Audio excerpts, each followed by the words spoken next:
So this is a quick walkthrough of our kitchen. We just finished on it was a big condo renovation project.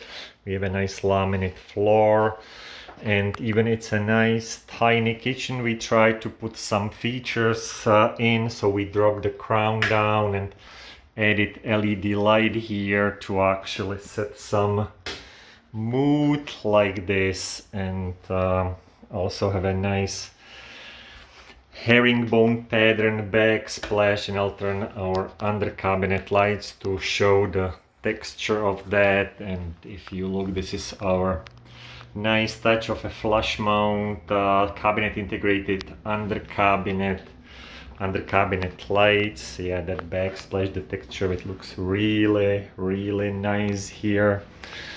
It was again custom cabinetry. We have a nice little detail with the radio shelf here and little seating breakfast area with the storage underneath. Let me get the lights on it, and no doors walking right through.